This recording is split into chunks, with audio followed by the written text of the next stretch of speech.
So, one of the most common injuries I see as a yoga teacher is a lower back injury. And in fact, I actually hurt my back by doing yoga. And a lot of what I was told led to short term comfort, but over time actually led to like a longer term pain in the lower back. So over the years, I've tried to explore why is that and what can I do to actually create greater health and ease in my lower back.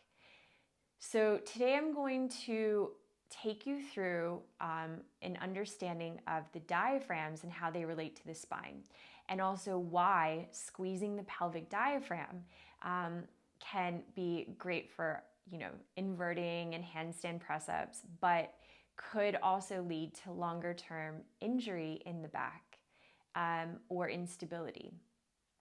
I'll also explain what is a diaphragm and what is the fascia system and why is it important for spinal health.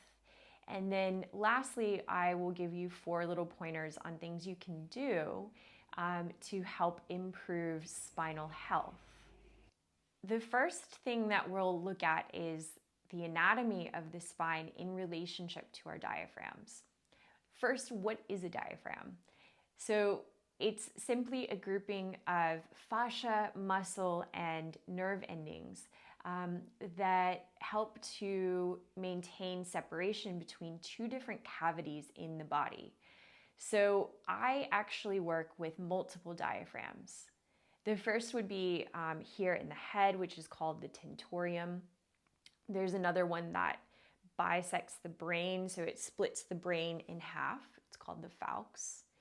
There's another one that's here called the hyoid, and that separates obviously the mouth from the throat.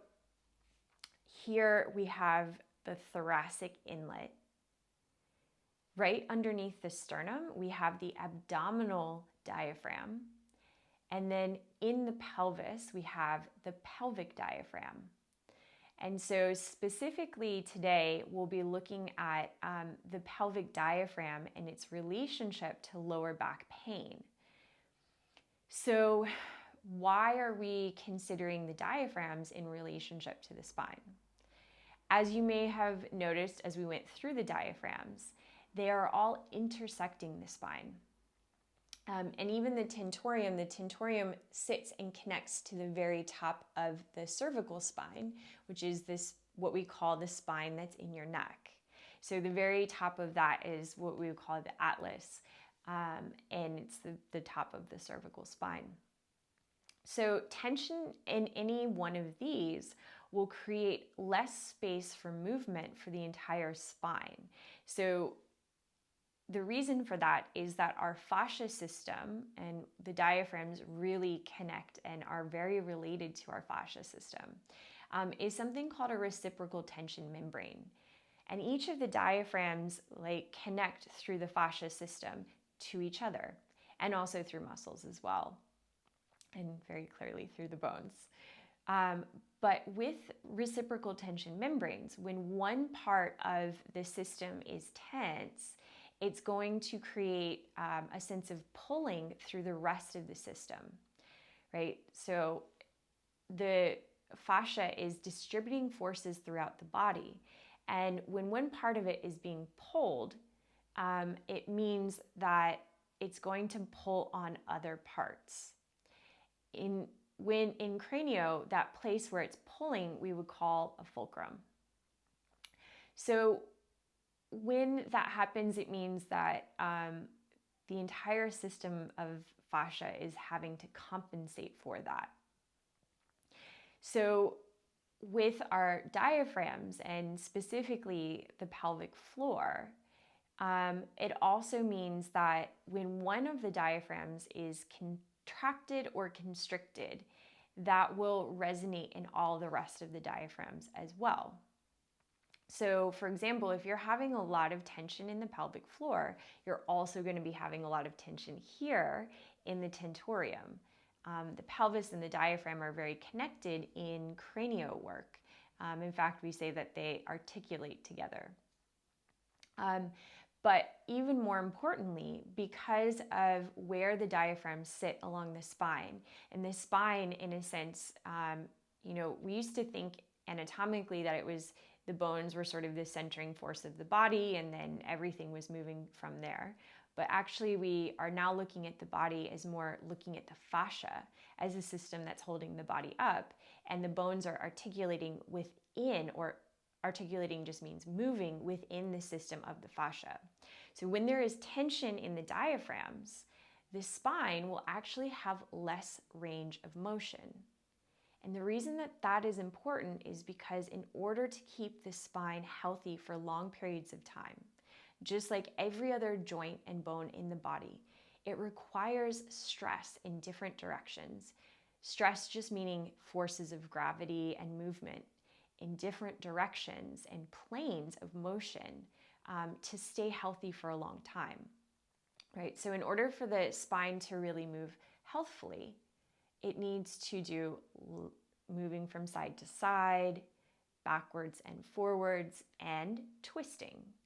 And this will lead to healthy space in the discs and in all of the joints along the spine. However, when there is an over-clenching into the pelvic floor, it means that especially like the tailbone and that cue of tuck the tailbone as well can actually lead to a bit more constriction through that area, which can exacerbate in the long run lower back pain. So it can also lead, again, to a sense of instability in the spine and a tightening into the fascia around the spine. Right? One of the things that we know from fascia research is that when fascia, for example, you're sleeping at night, you develop more collagen. Like this, it's like a collagen fuzz that grows. And over time, collagen, which is more elastic, will actually harden the fascia. Which means that, again, less range of motion for the spine. However, through movement, the collagen releases, which is a really cool thing, I think. So we actually need movement for the spine to stay really healthy. So there are 4 things that can really impact our diaphragms and their space. And the first is a sense of breath. So one of the things that can often happen from Ujjayi breathing is that people go into reverse breathing, meaning that the abdominal cavity isn't really getting much breath. And you can tell a reverse breather because their chest will lift as they breathe. When there is a healthy sense of breath, there's like a liquid sort of motion downwards. It can go all the way down into the feet. And then there's a little bit of floating upwards through the diaphragms. And so the diaphragms make a motion like this. So as you inhale, moving down, and as you exhale, moving up. Inhale down, exhale up. And it looks a lot like a jellyfish and kind of feels like the way a jellyfish moves in the ocean. So the second thing that can impact the tension in the diaphragms is stress. So if you're stressed out, if you're overthinking, this diaphragm gets really tight. If you're stressed, you're like, I have to finish this email. Then the diaphragm and the abdomen will become really tight. And all of the diaphragms really resonate and articulate together. So when there's tension in one, there will be a little bit of tension in other diaphragms as well.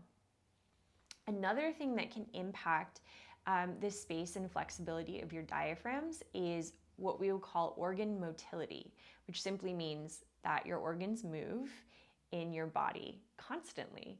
And they live in like a little sac. Each fascia sac is called something different. So for example, the sac your heart sits in is the pericardium. The tissue that your lungs sit in is the pleura, et cetera, et cetera. So when that tissue or there's less organ motility, then the tissue can become more collagenous, and that will create a fulcrum that will pull on the diaphragms. So organ health is also important. The last thing that can impact the tissues in the diaphragms as well would be developmental movement patterns. So this can impact the overall fascia in general. So depending on if your parents were really excited to get you walking before you were crawling, there can be some disconnect in the fascia, which is totally and easily able to be repatterned. Another point that's important to make is that we need something called intra-abdominal pressure in order for the organs to stay really healthy. Intra-abdominal pressure is simply the pressure that happens from a natural breath, when the breath reaches all the way down into the pelvic floor. The body should expand out into every direction. This helps to keep muscles a bit more soft and supple, and also to create space in the organs. Like the diaphragm in our abdominal cavity actually helps to pump your blood. So when there's a sense of tension there, the blood won't pump as well as it should. And tension can happen from stress, a sense of impact trauma to the body, or any number of things, really, like our posture, our work life, a whole bunch of stuff. But there are ways that we can help to create more space in the diaphragm so that the spine can have more space for movement. And there's 3 things that I will recommend for releasing the diaphragms and the tissues in the diaphragms. The first is to de-stress. So do what you need to do to relax, go do one of those magnesium salt baths, or take a walk outside in nature. Whatever allows you to feel a sense of relaxation will create more space in the diaphragms. The second thing that can create more space in the diaphragms is actually your posture and how the different diaphragms are lining up. And so when there's a sense of also connection to the support of your organs internally, and a lining up of the diaphragms will release because they feel like they have to do less work to hold you. The third thing is to practice breathing on the ground. So if you can practice breathing on the ground, it takes out that pressure of having to hold you up. And that type of breathing can help to release tension in the diaphragms. And the sort of bonus one that I recommend is also dance. And so dance and moving in lots of different weird directions can help to release and relieve tension in the fascia, which can have an overall healthy impact on the body. Thank you so much for listening today. And if you have questions or comments, leave them in the comments below, and I will definitely get back to you. Thank you.